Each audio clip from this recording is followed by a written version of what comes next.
Hello mga kumare! Welcome sa isang panibagong kabusugan na pwede mong pagkakitaan.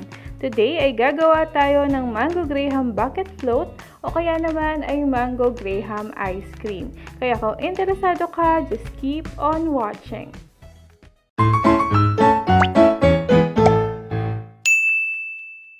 Para sa ating unang sangkap, kakailanganin natin ng 1 kilo ng mangga.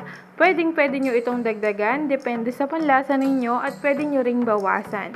Tapos i-slice lang natin yung ating mangoes into cubes para mas maganda yung presentation sa ating mango ice cream. And then itatabi lang natin yung ating mangoes pag na-slice na natin sila. Para sa ating next ingredient, gagamit tayo ng Vivo Whipping Cream. Ang maganda sa whipping cream na ito, lalong-lalo na sa mga nagnenegosyo na meron labang limited space sa bahay at sa kanilang ref, hindi mo kailangan i-ref lahat ng iyong stocks. Yung gagamitin mo lang kinabukasan yung i-ref mo para mas tipid sa space sa iyong ref. Pwede mo itong i-store sa room temperature kung hindi mo pa siya gagamitin. Pero pag gagamitin mo na, kailangan i-chill mo siya overnight bago mo siya i-whip. So, dito sa ating recipe, gagamit tayo ng 3 cups ng Vivo Whipping Cream na na-chill ko na overnight. So, kahit anong cream po ang gamit ninyo, kailangan po chilled ito overnight bago natin siya i-whip. Para sa ating next procedure, i-beat lang natin yung ating cream on high speed hanggang sa ma-achieve na natin yung stiff peaks. At yung cream na ito ay meron na siyang konting tamis, kaya kung nagmamadali ka at kailangan mo ng pang-icing or frosting sa iyong cakes at wala kang icing sugar, ay pwede mo na itong gamitin as frosting or icing. At hindi mo na rin kailangan mag-add pa ng gelatin dito sa ating whipping cream dahil napaka-stable niya at hindi siya agad natutunaw or nalulusaw, which is perfect dito sa klima natin sa Pilipinas, which is mostly mainit, diba? As you can see, nag-double na yung volume ng ating whipping cream. Halos umapaw na siya sa aking lalagyan, kaya itatransfer ko na siya sa mas malaki pang lalagyan at itutuloy ko lang ang pag-beat hanggang sa ma-achieve na natin yung stiff peaks. Yung stiff peaks ay makikita mo na mas stable na yung cream mo at hindi na siya matatapon or magpo-flow sa iyong mixing bowl. At pag na-achieve na natin yung stiff peaks, ay mag-a-add na tayo ng ating Jersey Condensed Creamer na kailangan chilled din ito overnight. So, ito yung ginagamit ko, pero pwede kayong gumamit ng kanilang mango flavor na Jersey Condensed Creamer. Pero, dahil gusto ko matest talaga yung flavor ng Vivo Whipping Cream, ay plain lang yung ginamit ko. Pero, pwede nyo gamitin yung mango flavored na Condensed Creamer ni Jersey. Perfect din siya dito sa ating recipe. So, imimix lang natin sila hanggang sa maging well combined lang. At ayan, ready na yung ating ice cream base. Makikita nyo, super creamy niya at hindi talaga siya nagme-melt. So, pag nagfi-film ako, kung makikita nyo yung setup ko, marami akong ilaw. So, mainit yon pero hindi siya nag-melt kahit nung inassemble ko na siya.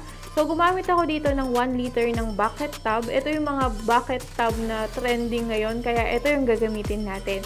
Ile-layer lang natin siya with crushed grahams and then ilalagay na natin yung ating mga mangoes. Sa pagle-layer dito sa ating recipe ay nasa sa inyo na kung gaano kadami yung ilalagay nyong ingredients sa bawat layer. So, kung mura yung mangga sa inyo, ilagay nyo lahat ng mangga na gusto nyo. Pero kung medyo mataas pa yung presyo ng mangga sa inyo, magtansya lang kayo kung saan kayo makakatubo at magiging sellable pa rin yung inyong ice cream float or mango graham float. So, ilalagay na natin yung ating ice cream base and then i-flatten lang natin siya gamit yung kutsara.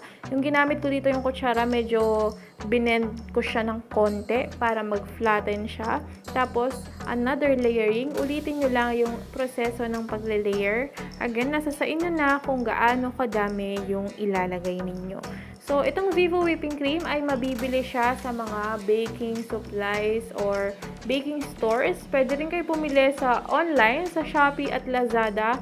Pero mostly sa mga baking stores, meron sila ng Vivo Whipping Cream. So, dito sa ating recipe, 3 cups lang yung ginamit natin na Vivo Whipping Cream. At meron pa tayong natira dun sa ating box ng Vivo Whipping Cream. So, hindi natin siya ginamit lahat. At yung presyo ng ating Vivo Whipping Cream ay nagre-range lang siya from 190 hanggang sa 220 pesos. Depende na yan kung saan ka bibili or saan yung lugar mo.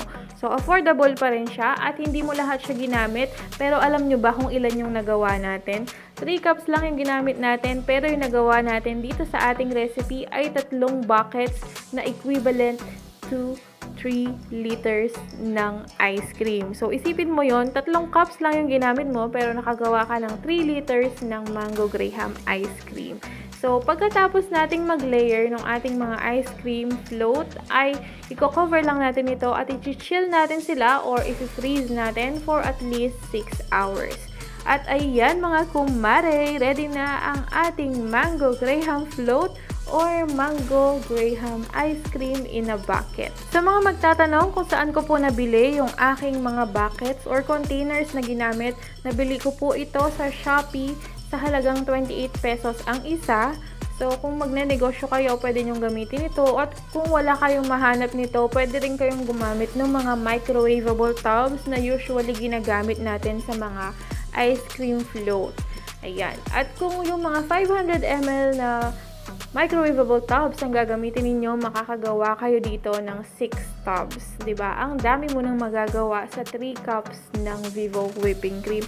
At sure ka pa na stable siya kahit na i-transport mo siya or ihatid mo, i-deliver mo sa malayong lugar, hindi ka mag-aalala na matutunaw yung iyong tinda o yung iyong ice cream float dahil nga stable yung Vivo Whipping Cream. Hindi lang siya pang ice cream ha, pwede rin siyang pang frosting sa mga cakes, sa mga donuts, ayan, pwede nyo yung gamitin sa inyong mga desserts. At kung meron pa kayong mga katanungan tungkol sa Vivo Whipping Cream, pwede nyo i-visit yung kanilang Facebook page na Vivo Fuji Oil Asia. Ilalagay ko po yan sa ating description box or sa ating comment section. At kung may mga katanungan at request kayo kay Kumare, ilagay nyo na rin sa comment section yung mga questions nyo kay Kumare at ilagay nyo na rin kung saan kayo nanonood ngayon. Sana nagustuhan nyo ang ating panibagong recipe at kung nagustuhan mo ang video na ito, please like and subscribe. I-click mo na rin ang notification bell para lagi kang updated sa ating mga panibagong cravings. Maraming salamat sa panonood. Bye-bye!